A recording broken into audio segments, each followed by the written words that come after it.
ہائے بسترے سے تھر تھرا کے اٹھی تھام کر رسا قبر نبی پہ فاتحہ آخری پڑھا ہم سائیوں کے گھر گئی رخصت کو اور کہاں عزت تھی تم سبوں کو میرے شور و شین سے کل فاطمہ نہ ہو کل فاطمہ نہ ہو ناگاہ شور اٹھا کے زہرا گزر گئی امام سر سے پھینک کے روئے امام دی روتی تھی مل کے زینب کلثوم بھی کریم اور دور تھے حسین اور دور تھے حسین فضا پکاریا یہاں کیا نہ آئیں گے بولے حسین اماں پکارے تو جائیں گے ٹوٹے بندے کفن فاطمہ کے ٹوٹے بندے کفن فاطمہ کے اور پھر ہاتھ نکلے کفن سے آئی آواز آئے حسین ماں بلاتی ہے آئے حسین ماں بلاتی ہے آئے حسین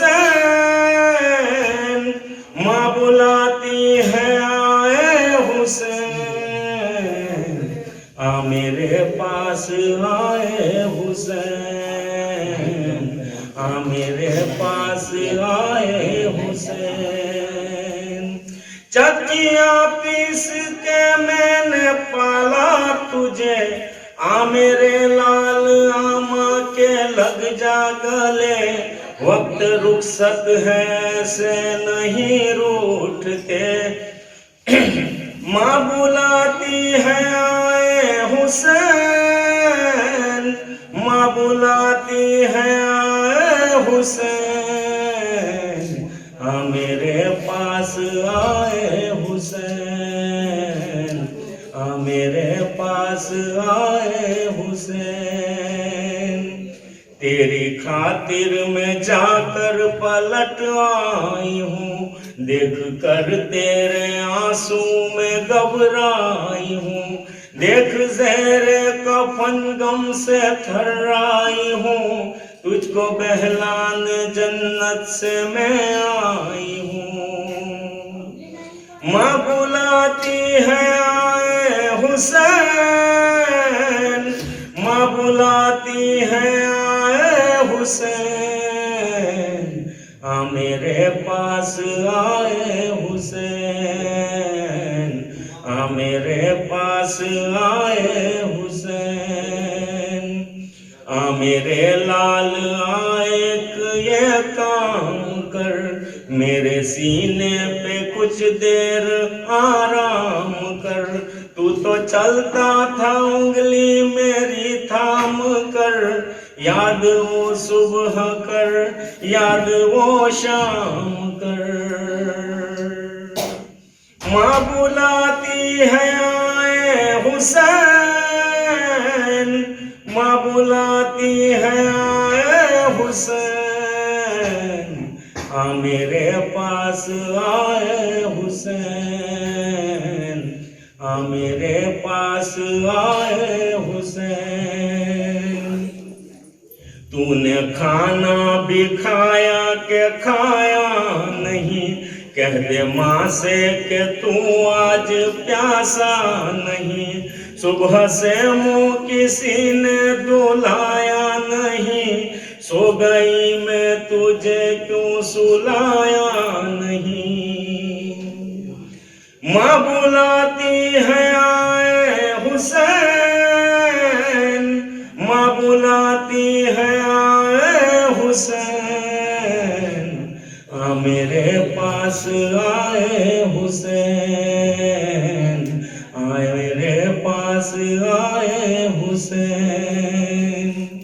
جائیوں ساتھ اس کے یہ جائے جدھر، میرے بچے کی زینب ہے تو ہم سفر، کربلا کا مسافر ہے میرا پیسر، غم کی بدلی نہ چھائے میرے چاند پر۔ ماں بلاتی ہے آئے حسین، ماں بلاتی ہے آئے حسین، میرے پاس آئے حسین، میرے پاس آئے حسین۔ آئے کرب و بلا میں وہ دن آ گیا، شمر کا ہلکے سرور پہ خنجر چلا، اماں اماں کی آنے لگی جب صدا، بال بکھرا کے زہرا نے رو کر کہا، ماں بلاتی ہے آئے حسین، ماں بلاتی ہے آئے حسین، میرے پاس آئے حسین، میرے پاس آئے حسین۔ کیسے ریحان و سرور سارے کربلا، اپنے بچے کی گردن پہ دے گے جفا، دیکھتی ہوگی زہرا سرے کربلا، گونجتی ہوگی دشت بلا میں صدا۔ ماں بلاتی ہے آئے حسین، ماں بلاتی ہے آئے حسین، میرے پاس آئے حسین، میرے پاس آئے حسین۔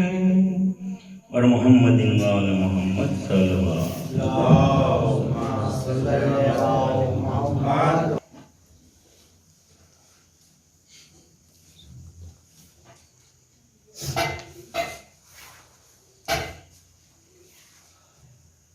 رحم اللہ من قرأ الفاتحہ۔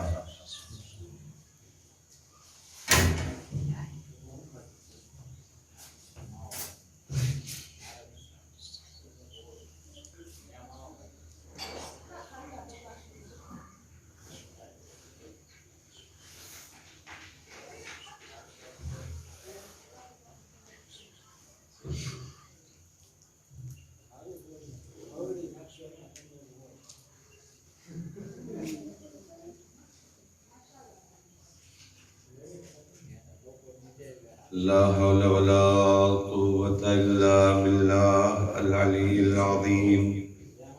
أعوذ بالله من الشيطان اللعين الرجيم، بسم الله الرحمن الرحيم، الحمد لله رب العالمين، الصلاة والسلام على أشرف الأنبياء والمرسلين، أبي القاسم محمد،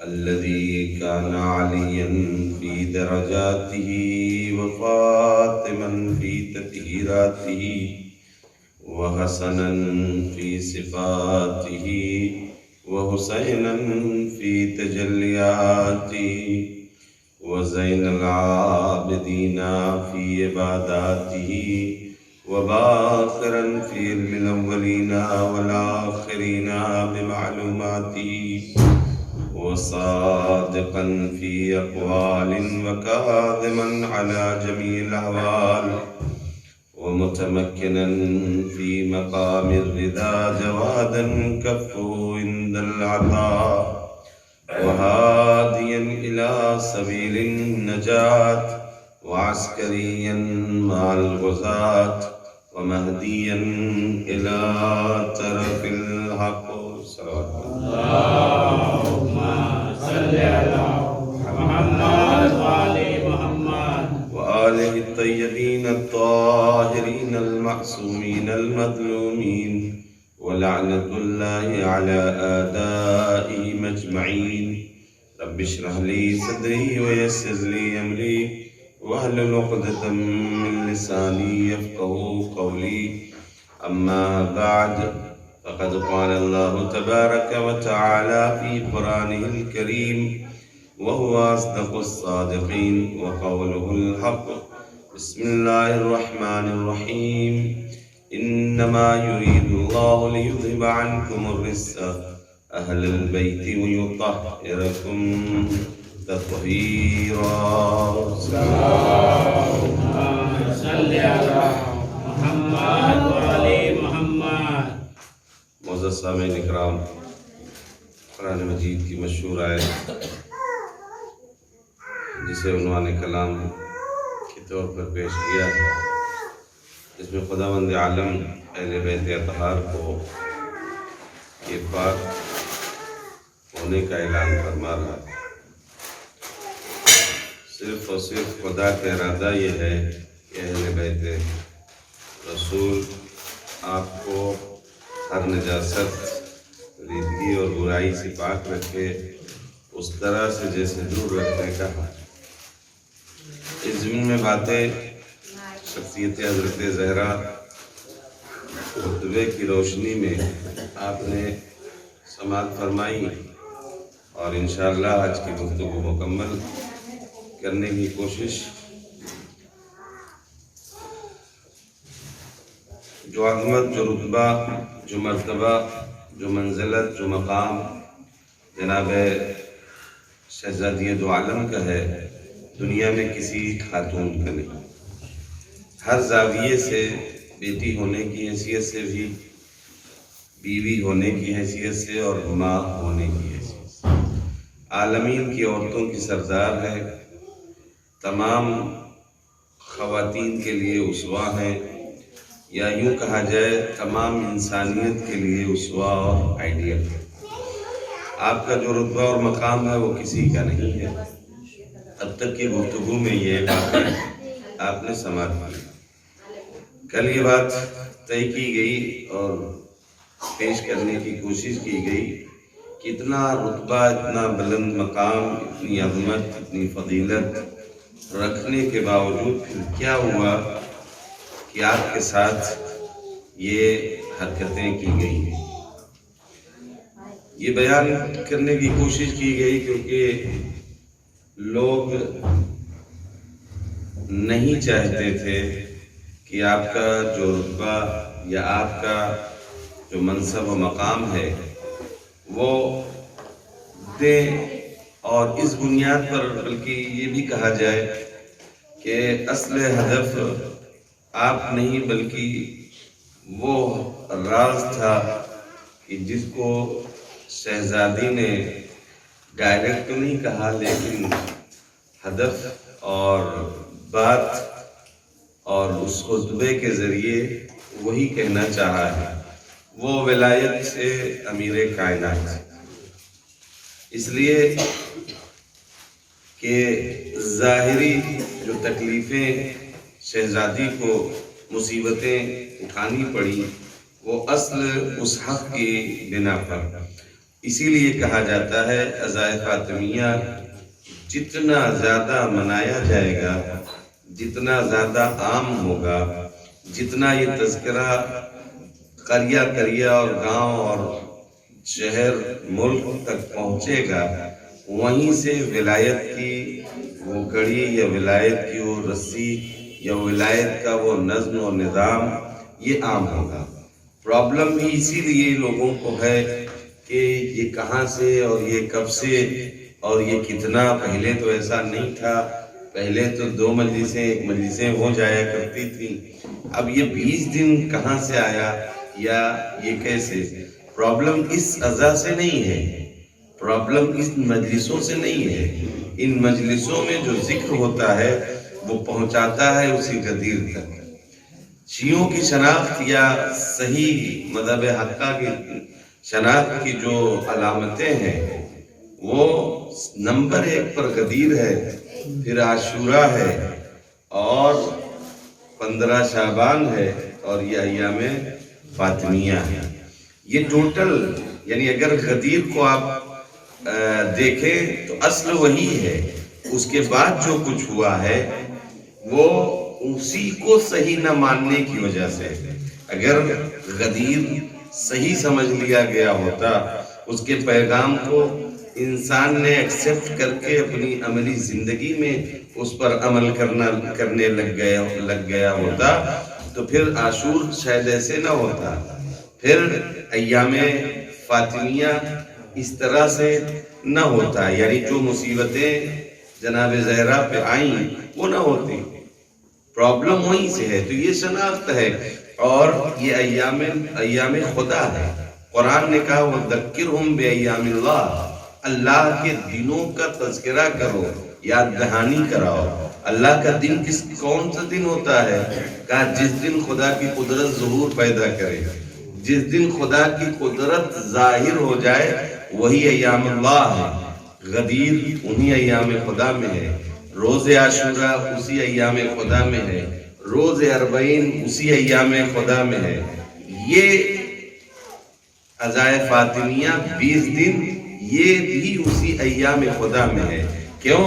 اس لیے کہ یہاں حق کا وہ نعرہ، حق کا وہ اعلان، ظلم کے خلاف احتجاج، ظلم جنہوں نے کیا ہے ان کے چہروں سے نقاب اتارنے کا کام ہے۔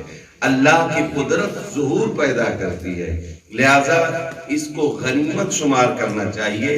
خدا کے ذکر اور خدا والوں کے ذکر کے ایام کو ایام اللہ کہا جاتا ہے۔ بس میں تمہیدی گفتگو سے آ جاؤں اپنی منزل کی طرف۔ کل میں نے کہا تھا شہزادی نے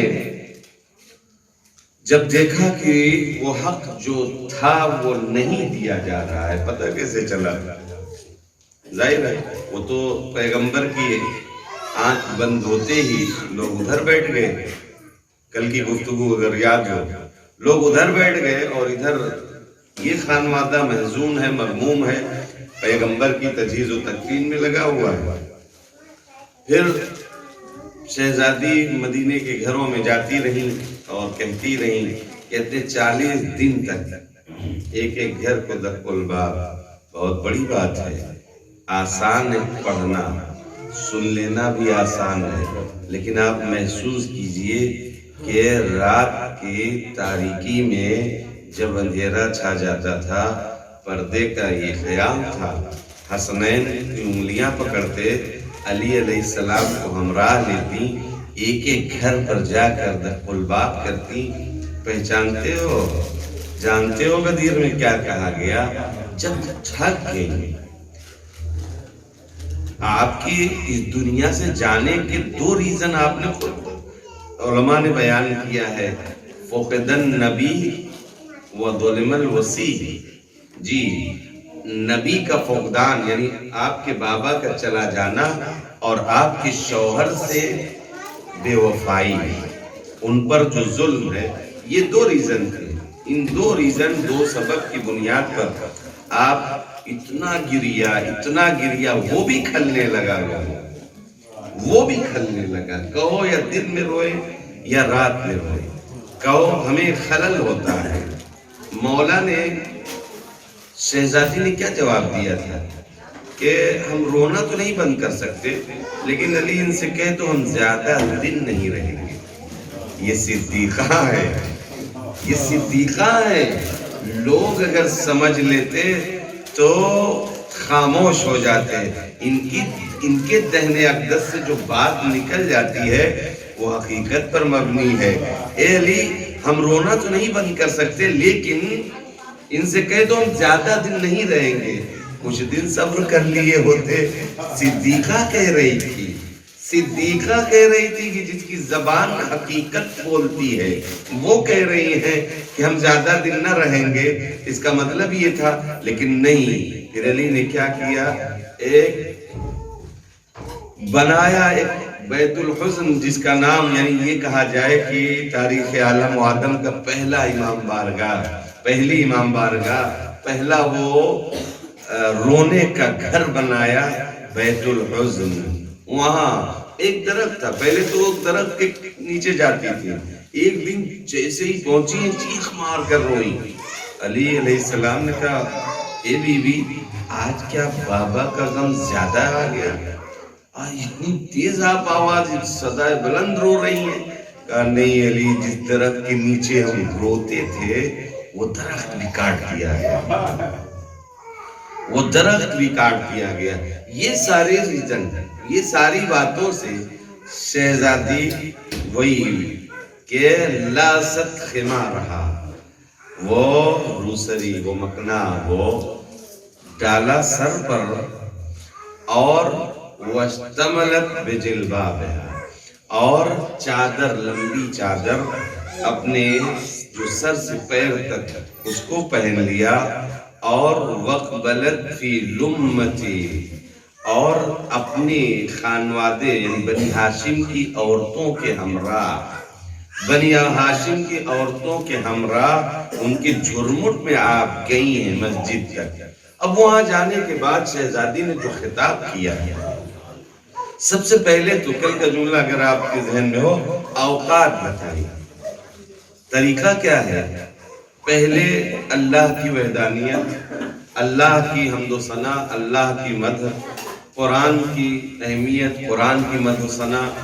اس کے بعد پیغمبر کی مدح و ثنا. تم کیا تھے، تمہاری اوقات کیا تھی، تم لوگ ایسے تھے، تفرقہ بازی تمہاری، جہاں بت دیکھا اس کے سامنے کھڑے ہو گئے، بات بات پر جھگڑا کرنے والے تھے تم، بات بات پر فرقہ واریت یعنی خاندان وائز تعصب، قبیلہ، یہ سب آپ کے ہاں. اور عرب کا یہ بھی دستور تھا کہ قتل کرنے کے بعد ناک اور کان کاٹ کر اس کا ہار پہن کے گلے میں فخریہ گھومتے تھے کہ ہم نے اس کو زیر کر دیا.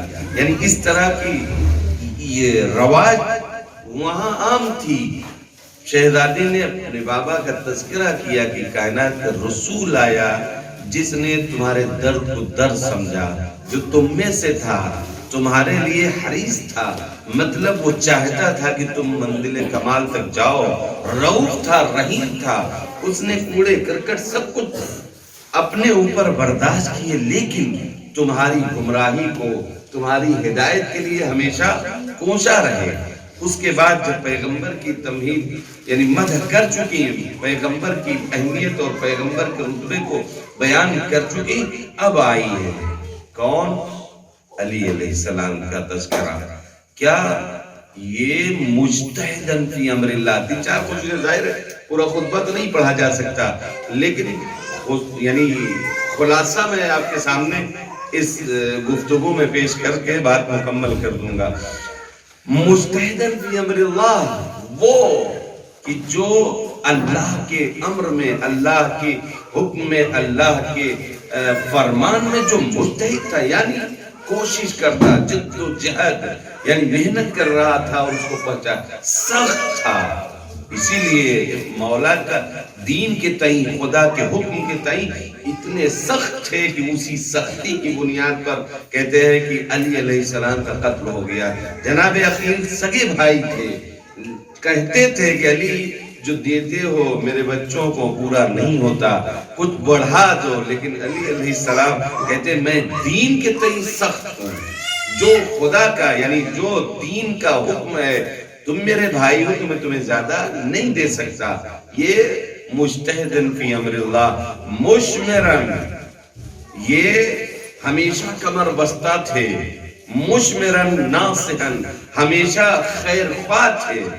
پہلی صفت یہ ہے کہ مجتہدن فی امر اللہ، قریباً من رسول اللہ، اللہ کے رسول کے سب سے قریب تھے. ایسی یہ قربت صرف ظاہری نہیں تھی، یہ قربت معنوی بھی تھی۔ اسی لیے تو پیغمبر نے فرمایا تھا کہ انا و علی من نور واحد، ہم اور علی ایک نور کے دو ٹکڑے ہیں۔ پھر امیر کائنات نے بھی کہا کہ جب جنگ بہت خطرناک موڑ پر پہنچ جاتی تھی اور ایسا لگتا تھا کہ اب اسلام کا فاتحہ پڑھ دیا جائے گا، پیغمبر مجھے آواز دیتے تھے اور اس جنگ کی اس آگ میں مجھے بھیجتے تھے۔ یہ کیا ہے؟ پیغمبر کے قریب تھے۔ قریباً من رسول اللہ سید الاولیاء، جو اولیاء ولیوں کا سید تھا وہ، اور مجدن قادحن، ہمیشہ خیر خواہ تھا، کوشش کرتا تھا، کیوں؟ دین کے لیے۔ لیکن پہلے کیا؟ توحید بتایا، پھر کیا؟ رسالت بتایا، پھر یہ ولایت۔ شہزادی آپ اپنا تعارف کرائیے، اپنا کیا کہا؟ ایوہ الناس اعلموا انی فاطمہ وابی محمد، اے لوگوں جان لو کہ میں فاطمہ ہوں۔ اس کے علاوہ اپنا کچھ نہ بتایا، پیغمبر کی تعریف، اپنا رشتہ بتایا کہ وہ میرے بابا ہیں۔ دنیا میں کیا کوئی کہہ سکتا ہے میرے علاوہ کہ وہ میرے باپ ہیں؟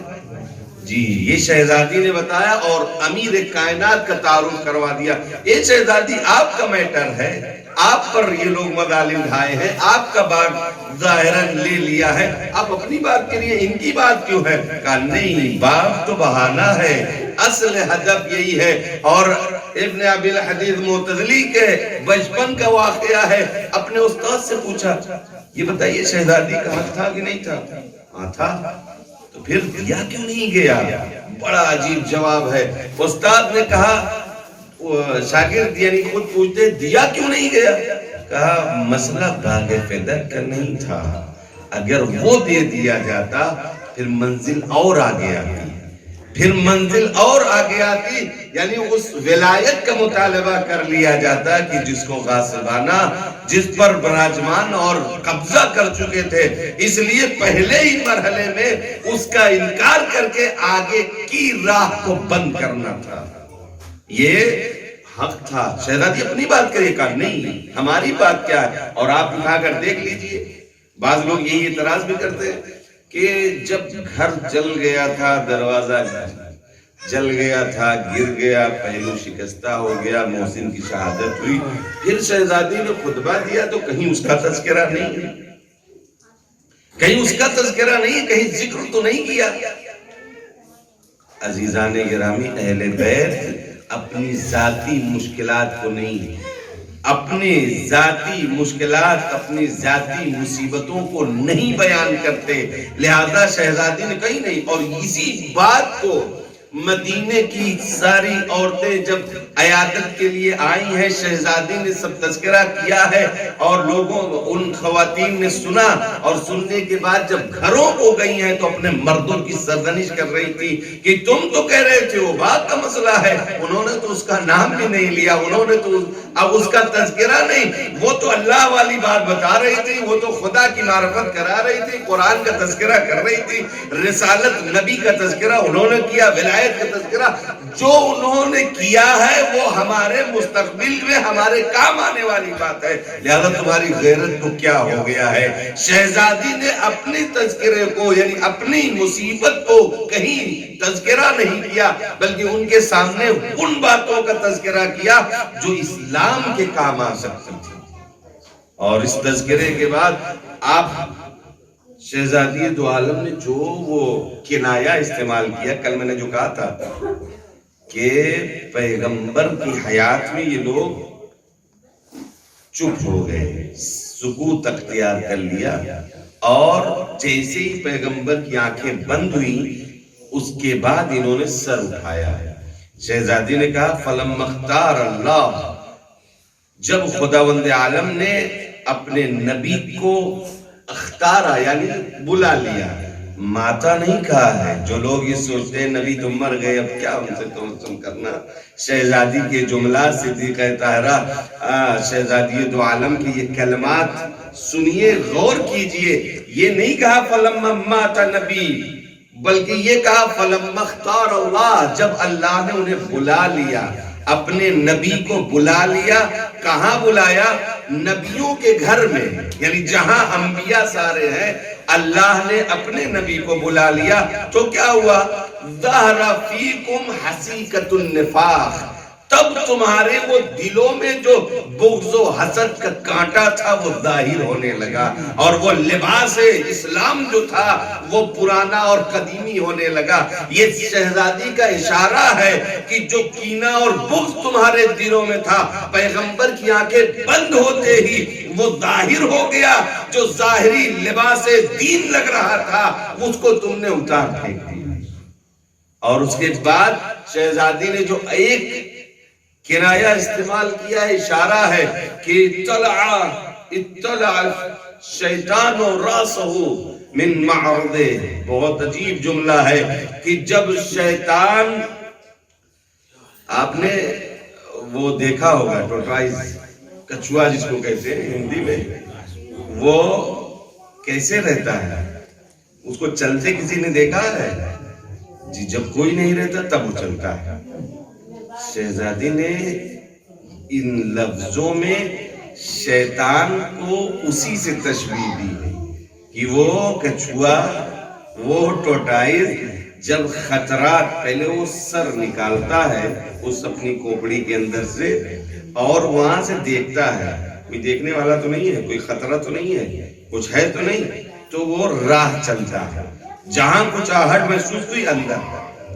شہزادی نے یہی کہا، شیطان اس کچھوے کی طرح وہ اپنے سر کو جب تک، یعنی حیات پیغمبر میں وہ اپنے سر کو اس اپنے پناہ گاہ میں، وہ جو اس کی بناوٹ ہے اس کھوپڑی کے اندر وہ چھپا ہوا ہے، لیکن جب اسے لگا کہ اب کوئی خطرہ نہیں ہے تو وہ باہر نکلا. باہر نکلا تو اس نے آواز دی تو تم لوگ اس کے حامی نکلے اور آواز پر لبیک کہے. میں کہوں گا نہیں معلوم یہ شیطان سے کس کی طرف اشارہ ہے، لیکن جو بھی ہو یہ کام یہی ہوا. جب تک پیغمبر باحیات تھے، جب تک پیغمبر زندہ تھے، جب تک پیغمبر کی آنکھیں کھلی تھی، یہ لوگ ٹھنڈے بستے میں تھے اس کچھوے کی مانند کہ وہ دیکھ رہے تھے کہ جب خطرات ٹل جائے تب اپنے سر کو باہر نکالے. شہزادی نے اسی طرف اشارہ کیا، تم ایسے تھے، اس کچھوے کی مانند تھے کہ جو شیطان نما اور شیطان کی طرح اس کے اندر اپنے سر کو چھپائے ہوئے تھا، لیکن جیسے ہی اس نے دیکھا کہ اب کچھ راستے میں کوئی حائل اور کوئی رکاوٹ نہیں ہے تو پھر وہ اپنے سر کو باہر نکالا. اور یہ اشارہ اسی طرف ہے کہ پیغمبر جب تک تھے سارے لوگ سناٹے میں تھے، لیکن پیغمبر کے جاتے ہی طرح طرح کی مصیبتیں اہل بیت اطہار پر آنے لگی. شہزادی دو عالم نے یہی بات کہی ہے کہ تم لوگ اس کی مانند تھے، تم دودھ کے اوپر کی اس جھاگ کو پینے کے بہانے پورا دودھ پینے لگے. کون سا دین تمہارا ہے؟ کیا میں یہ سچ کہہ رہا ہوں؟ شہزادی خطاب کر کے کہتی، کیا میں یہ سچ کہہ رہا ہوں؟ یقیناً سچ ہے. تم ذرا بتاؤ. اب وہ فقہی مسائل کی طرف آنے لگی دھیرے دھیرے. قرآن کہتا ہے کہ وَوَرِثَ سُلَيْمَانُ دَاوُدَ، داؤد کے وارث سلیمان ہو گئے. یا جناب زکریا کے لیے کہا کہ یرثنی و یرثو من آل یعقوب، یعنی متعدد آیتیں شہزادی نے پڑھی اور پڑھنے کے بعد کہا قرآن میں مسئلہ وراثت تو ہے اور تم لوگ مجھے میرے بابا کی وراثت سے محروم کر رہے ہو. اب ادھر سے آواز آئی، ٹھیک آپ کی بات صحیح ہے، لیکن پیغمبر نے یہ فرمایا تھا نحن معاشر الانبیاء لا نورث ولا نورث، ہم گروہ انبیاء نہ کسی کے وارث ہوتے ہیں اور نہ کسی کو وارث بناتے ہیں. یہی ایک حدیث ہے، حدیث واحد. ایک آدمی، خبر واحد اس کو کہتے ہیں حدیث کی اصطلاح میں. خبر واحد یعنی ایک ہی راوی اس کا ہو، اور اس کے مقابل میں دوسری بھی قسمیں، میں اس وادی میں آپ کو لے جا کر الجھانا نہیں چاہتا. یہ اس کے ایک ہی راوی ہے، وہ کہتے ہیں کہ پیغمبر نے یہ فرمایا ہے کہ ہم گروہ انبیاء نہ کسی کے وارث ہوتے ہیں اور نہ کسی کو وارث بناتے ہیں۔ اس کا مطلب یہ ہے، قرآن کی آیت شہزادی نے پڑھ دیا کہ ان آیتوں میں قرآن نے نبیوں کی وراثت کا تذکرہ کیا ہے، نبیوں کی وراثت کا تذکرہ کیا ہے۔ تم جو کہہ رہے ہو وہ تو اس قرآن کی آیت سے ٹکرا رہا ہے۔ حدیث کو ایکسپٹ کرنے کا جو فارمولا ہے وہ یہ ہے کہ ایک فارمولا یہ ہے کہ قرآن کی آیت سے ٹکرائے نہیں، تو حدیث صحیح ہے۔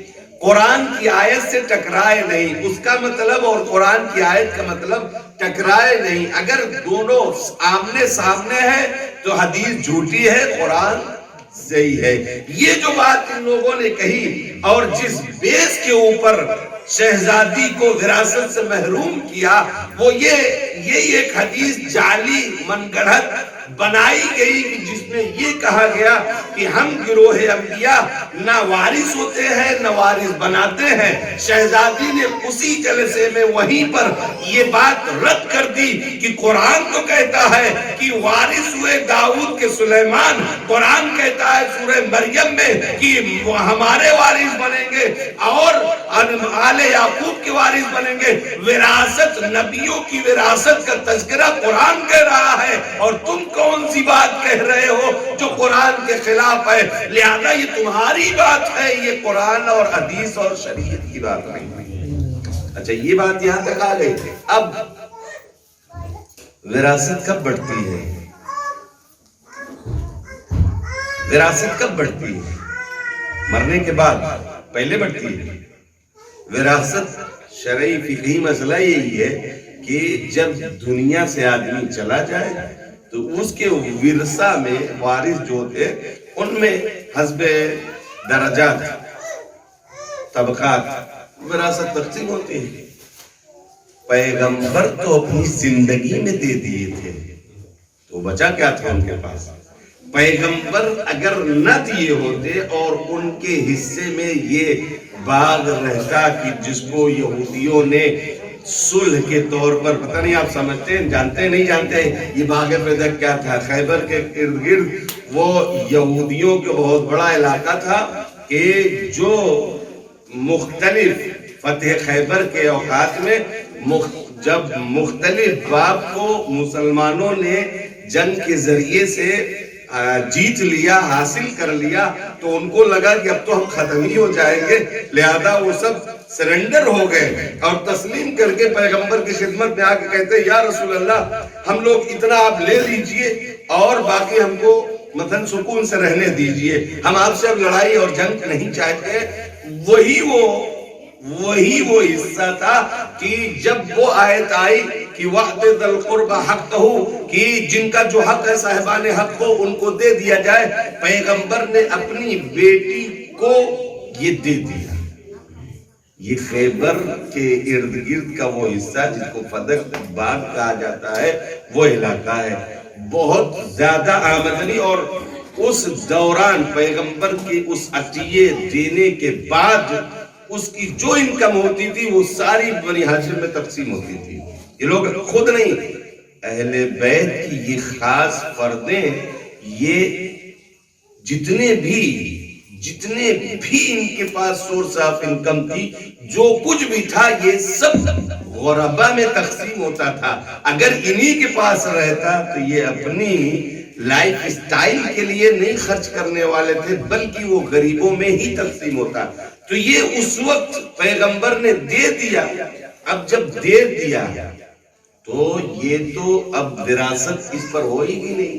کیوں؟ اس لیے کہ یہ تو پیغمبر کی زندگی کا عطیہ ہے۔ اور اگر اب یہاں ایک دوسرا سوال، پہلی بات تو یہ وراثت میں نہیں تھی، دوسرا پیغمبر کون ہے؟ یہ خدا کے نمائندے، ان کا جو بھی کام ہے وہ خدا کی طرف سے۔ جیسے استاد محترم بڑی اچھی مثال دیتے ہیں، کہتے ہیں کہ جیسے مثلا کسی ملک کا پریزیڈنٹ وہ جو کچھ کرے وہ ملک کہتے ہیں۔ اگر وہ کہیں گیا، کسی نے اس کو تحفہ دیا اور وہ تحفہ اس کی ملک کے پرائم منسٹر ہونے کی وجہ سے ہے، تو اس کو حق نہیں ہے کہ وہ اپنے گھر لے جا کے رکھے۔ وہ جو سرکاری جگہ ہے جہاں اس کی رہائش ہے وہیں اس کو سیف رکھے۔ کہا تو جائے گا کہ یہ ان کو ملا تھا فلاں ملک نے یا فلاں نے ان کو یہ گفٹ کیا ہے، لیکن وہ اپنے گھر لے جانے کا حق نہیں رکھتے۔ اور اگر وہی تحفہ وہ اپنے بچوں کو دینے کا حق نہیں رکھتے۔ کیوں؟ اس لیے کہ وہ سرکاری اعتبار سے ہے۔ آپ کو کیا جانے کوئی، لیکن آپ مثلا کسی ملک کے پریزیڈنٹ ہیں تو آپ کو یہ ملا ہے، تو اس بیس پر، اس لیول پر آپ کو یہ اتھارٹی یا اس کو یہ اتھارٹی نہیں ہے کہ وہ گفٹ یا وہ چیز وہ اپنی پرسنل لائف اپنی فیملی میں دے دے یا اپنے گھر لے جا کر رکھے، بلکہ وہ جو محکمہ بنا ہوا ہے وہیں وہ اس کو رکھ سکتا ہے اور اپنے کسی پرسنل فیملی ممبر کو نہیں دے سکتا۔ یہ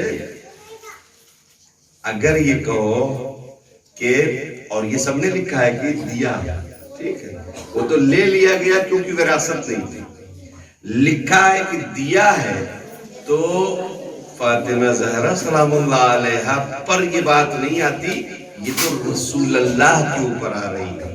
اگر ان نبی رسول اللہ کے نمائندے تھے اور انہوں نے فاطمہ زہرا سلام اللہ علیہا کو یہ دے دیا تو یہ حرف ان کے اوپر آئے گا اعتراض کہ کیسے کائنات کا رسول ایک ایک لمحہ، ایک ایک بات، ایک ایک قدم، ایک ایک لمحے کی زندگی کو پھونک کر اور حق و حقانیت کے ساتھ گزار رہا ہے، وہ اتنا بڑا کام کرے گا کہ مال اسلام کا ہے اور اس کو اپنی بیٹی کو دے دے۔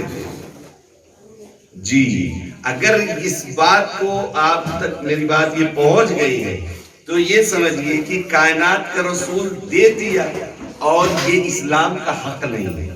اگر ہوتا تو جو رسول اتنا محتاط، جس کا ایک ایک زندگی کا لمحہ بالکل پاک و پاکیزہ، شاف و شفاف، عصمت اور عصمتی دائرے میں ہو رہا ہے، وہ اتنا بڑا کام کرے کہ جو ملکیت اسلام کی ہو اس کو اپنی پرسنل اکلوتی بیٹی کو دے دے۔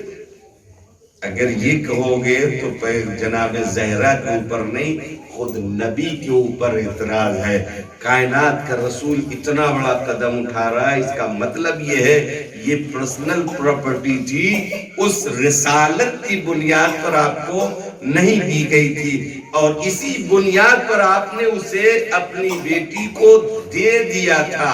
نہ یہ وراثت تھی اور نہ ہی وہ اسلام کی یہ پراپرٹی تھی، یہ پیغمبر کی ذاتی ملکیت کی جس کو آپ نے اپنی بیٹی کو دیا۔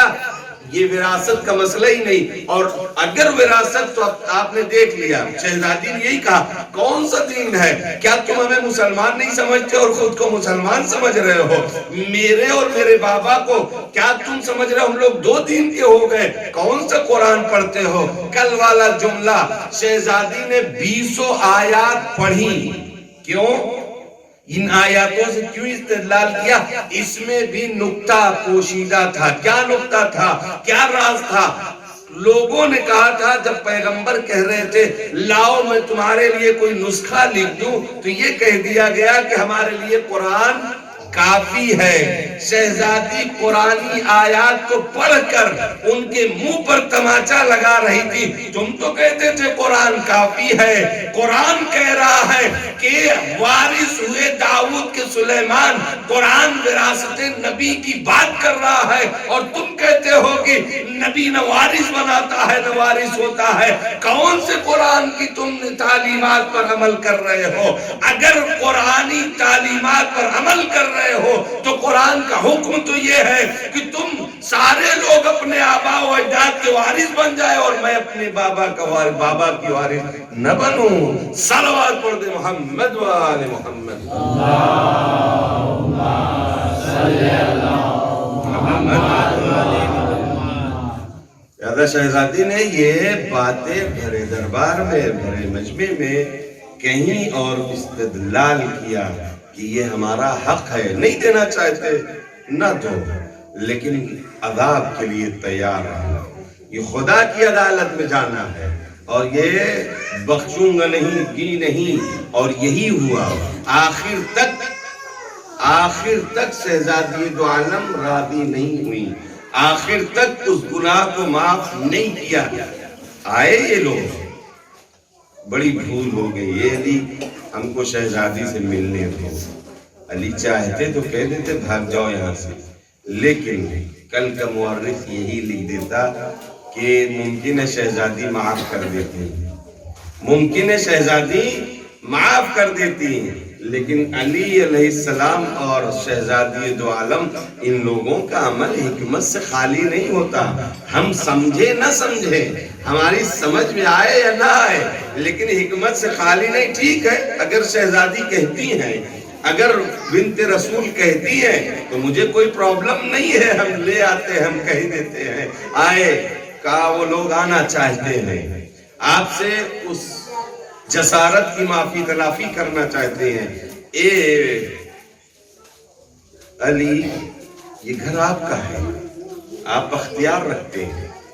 جی، انہوں نے بھی اپنے ہی حدود کو بیان کیا اور امیر کائنات نے بھی اپنے حدود کو۔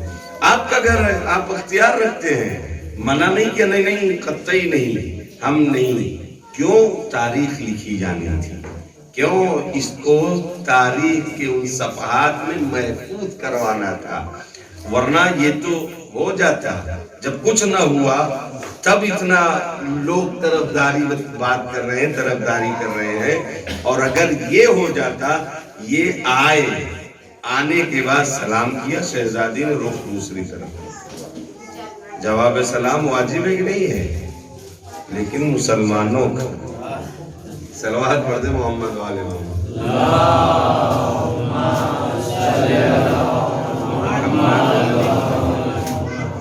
لیکن مسلمانوں کا شہزادی نے اگر سلام کا جواب نہ دیا، اس کا مطلب جواز ہے ان کے اوپر۔ ہم جیسے مولوی مصلحت پسند نہیں کہ تھوڑی پٹی نہ پٹی یا کچھ بھی لغزش ہو گئی یا خطائیں ہو جائیں، وہ صدیقہ ہے، وہ نمونہ ہے، آئیڈیل ہے۔ امام وقت کہتا ہے کہ میرے لیے میری جدہ اسوہ ہے، جس کی زندگی آئیڈیل ہو، جس کی زندگی نمونہ ہو، جس کی زندگی اسوہ ہو، وہ اگر کسی کا سلام جواب نہیں دے رہی، اس کا مطلب یہ ہے کہ وہ راز ہے، وہ راز ہے۔ نہ دیا اور بلکہ کہا کہ پیغمبر، میرے بابا نے فرمایا تھا کہ جو مجھے اذیت کرے وہ رسول اللہ کو اذیت کیا، اور جس نے رسول اللہ کو تکلیف اور اذیت پہنچائی اس نے خدا کو، واللہ تم لوگوں نے مجھے اذیت پہنچائی ہے۔ یہ شہزادی دو عالم یعنی یہ بات بیان کر کے گئی ہے۔ علی علیہ السلام نے روکا نہیں، لا کے سامنا کرایا، اور فاطمہ زہرا سلام اللہ علیہا نے یہ بات کہہ کے تاریخ کے صفحات پر محفوظ کر دیا کہ ہم ناراض تھے، ناراض ہیں اور ناراض رہیں گے، اس لیے کہ تم نے ہمیں وہ تکلیف پہنچائی ہے جس کے بدلے مجھے یہ کہنا پڑا، صبت علی مصائب اللہ والنہا، صبت علی الایام سرنا لیا لیا۔ اے بابا، آپ کے جانے کے بعد مجھ پر وہ مصیبتیں پڑی ہے کہ اگر دن کے اجالے پر پڑتی تو رات کی تاریکی میں بدل جاتی۔ لہذا شہزادی ناراض گئی۔ شب شہادت ہے، مجھے مسائل زیادہ پڑھنے،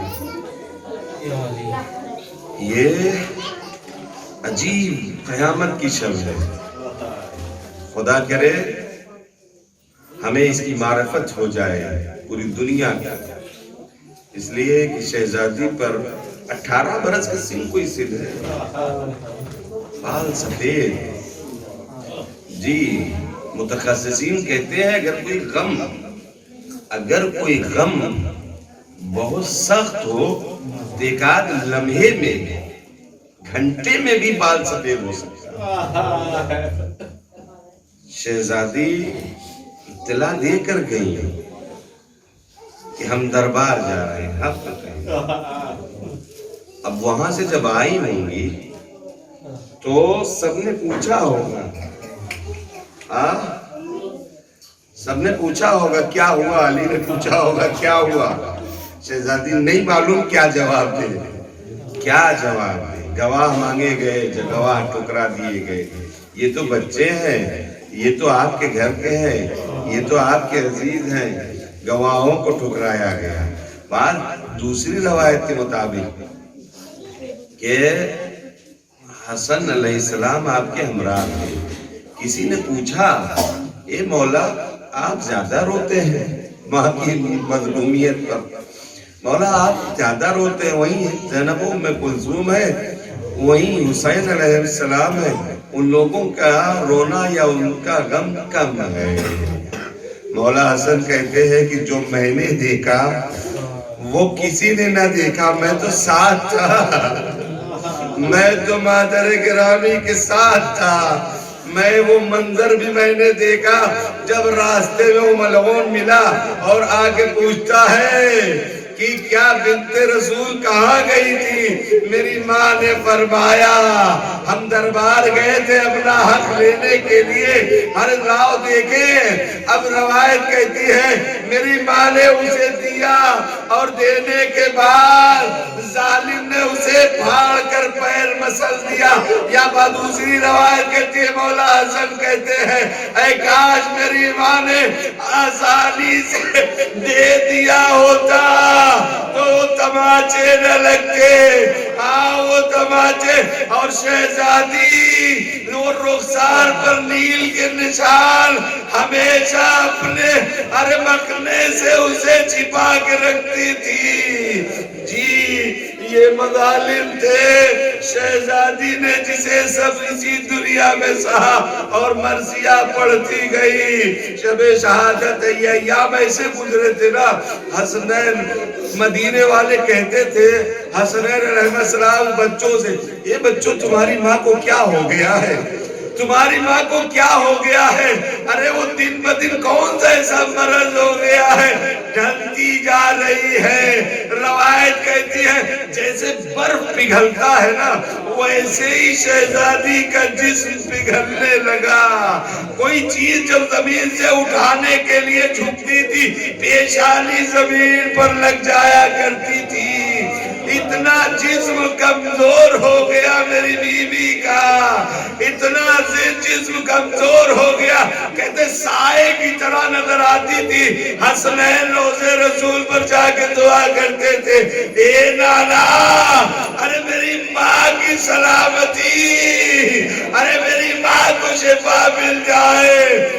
یہ ایام گزرتے گئے، یہ ایام گزرتے گئے، ایک دن شہزادی نے بچوں کو نہلایا دھلایا، آراستہ کیا، مسجد بھیج دیا، ادھر اسماء آئی تھی عیادت کے لیے، اسماء سے کہا ہے اسماء تم بھی حجرے سے باہر چلی جاؤ، شاید یہ اہتمام فاطمہ زہرا کا اس لیے تھا کہ میرے جان نکلنے کا وہ منظر بچے نہ دیکھ سکے، لہذا بچوں کو مسجد بھیجا، اسماء سے کہا تم حجرے سے باہر جاؤ، تھوڑی دیر جب تک آواز آئے سمجھنا فاطمہ زندہ ہے، اور جب آواز کا آنا بند ہو جائے سمجھنا زہرا اس دنیا میں نہ رہی۔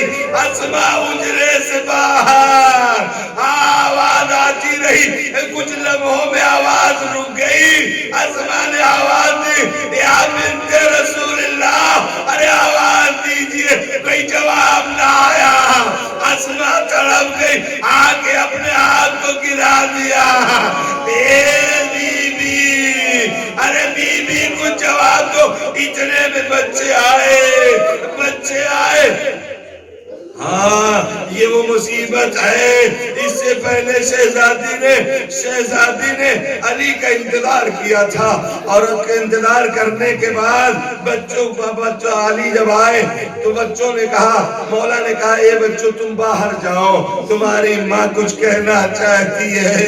علی علیہ السلام سرحانے بیٹھ گئے، بیٹھنے کے بعد ارے سرے زہرا کو سینے سے لگایا. بی بی کہتی علی تم آ گئے ہو, میں کچھ کہنا چاہتی ہوں. بولو بی بی کیا بات ہے, کیا کہنا چاہتی ہو؟ کہا اے علی مجھے یہ بتاؤ تم مجھ سے راضی ہو؟ ارے مولا کی آنکھوں میں اشک جاری ہو گیا. واللہ لا سبتنی, اے بی بی تم نے مجھے کبھی غصہ نہیں دلایا, کبھی میرے کسی بھی امر کو منع نہیں کیا, کبھی مخالفت نہ کی. اب شہزادی نے وہی وصیتیں کرنی شروع کی. اے علی غسلنی باللیل, دفننی باللیل, کفننی باللیل. اے علی مجھے رات کی تاریکی میں غسل دینا, مجھے رات کی تاریکی میں کفن پہنانا, مجھے رات کی تاریکی میں دفن کرنا. کیا ریزن ہے بی بی کیوں؟ اور یہ بھی علی یہ بھی دیکھ لو, فلا فلا فلا لا تصلی علیہ احد, فلا فلا میرے اوپر نہ نماز پڑھ سکے نہ تشریح میں شامل ہو سکے. شہزادی کی وصیتوں میں آگے فرماتے ہیں اے علی جب مجھے قبر میں دفنا دینا تو جلدی سے واپس نہ ہو جانا, اس لیے کہ زہرا کو اس وقت مونس کی ضرورت ہے, کسی مددگار کی ضرورت ہے. علی میرے سرحانے بیٹھ کر تلاوت کرنا, اے علی میرے بچوں کا خیال رکھنا, حسین کا خیال, زینب ام کلثوم کا خیال. ہاں میرے بچوں کو میرے زخموں کا نشان نہ دکھانا. ساری وصیتیں مکمل ہو گئی, مولا چلے گئے. وہ وقت آیا, اسما نے جواب دی, بچے آئے. اے بچوں تم پہلے کھانا کھا لو, کھانا کھا لو. اے اسما کیا تم نے کبھی دیکھا ہے کہ ہم اپنے ماں کے بغیر کبھی کھانا کھائے ہو؟ اے بچوں اب تمہاری ماں دنیا میں نہ رہی. بچے تڑپ گئے. اے بچوں جاؤ بابا کو خبر کر دو. حسنین دوڑے دوڑے مسجد کی طرف گئے. اے ابھی, اے بابا لقد ماتت پورا, ہماری ماں دنیا سے رخصت ہو گئی. تاریخ کہتی ہے علی جیسا بہادر جیسے یہ خبر سنتا ہے منہ کے بل زمین پر گر جاتا ہے. اے فاطمہ ارے تم تو تنہا مونس تھی, کوئی بات ہوتی تھی میں آگے تمہیں سے راز و نیاز کرتا تھا. اے فاطمہ تم نے بھی ساتھ چھوڑا. فاطمہ اس دنیا سے رخصت ہوئی.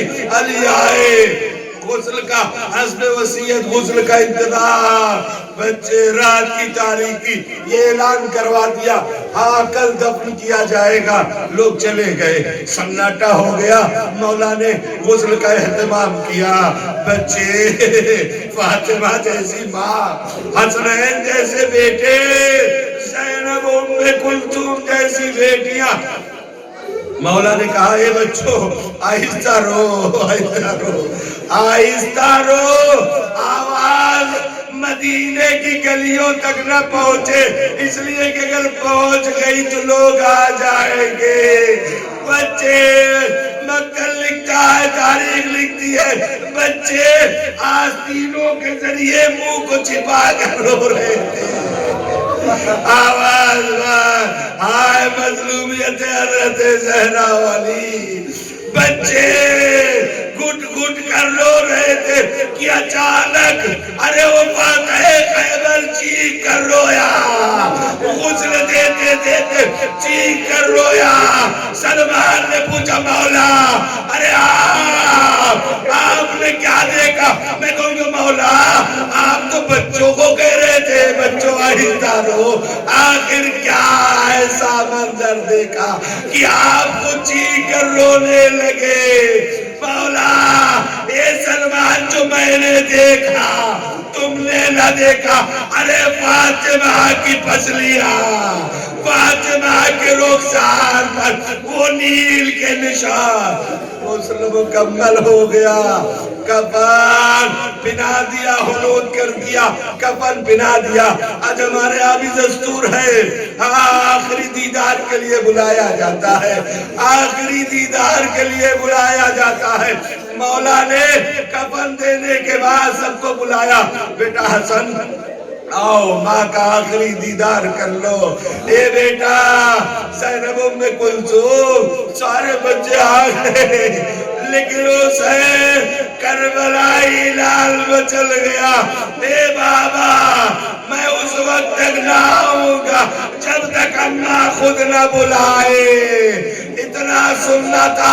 ایک مرتبہ بندے کفن ٹوٹے، ہاتھ نمودار ہوئے، آجا میرے لال، میری آغوش میں آجا. اب حسین ماں کی جنازے سے لپٹے، بہن ہو رہی ہے، ادھر آسمان سے جبریل آئے. اے علی بچوں کو جدا کر دو، حسین کو جدا کر دو. قیامت کا منظر ہے، محشر میں قیامت بپا ہے، قرآن بپا ہے.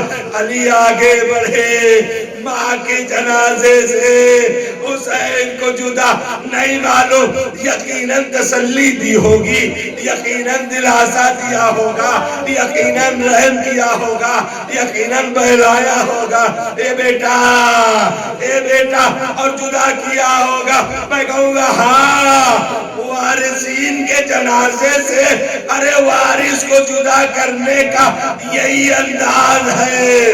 تسلی دے گا، دلاسا دے گا، جدا کیا جاتا ہے، تماچے نہیں. لیکن اے مولا یہ مدینہ ہے، ابھی آپ زندہ ہے. لیکن کربلا کا وہ بار جب حسین مظلوم کے ارے جنازے سے سکینہ لپٹی ہوگی تو کوئی دلاسا نہیں، کوئی تسلی نہیں، ارے کوئی رحم نہیں، بلکہ تماچے لگا کے جدا. جنازہ تیار ہوا، مولا نے جنازہ ارے حسنین ماں کے جنازے کے ہمراہ اتنے کم افراد. جنازہ جہاں پہلے سے قبریں تیار تھی، مولا لے کے پہنچے، لے کے پہنچے، پتھر ہٹایا، قبر تیار ہے. لاؤ علی ہماری امانہ سپرد کیا. اس کے بعد یا رسول اللہ ارے مجھے معاف کریے گا، جیسی امانت لی تھی ویسی لوٹا نہ سکا. یا رسول اللہ بڑے مظالم ہوئے، میں بیان نہیں کر سکتا. ہاں فاطمہ سے خود پوچھ لیجئے گا.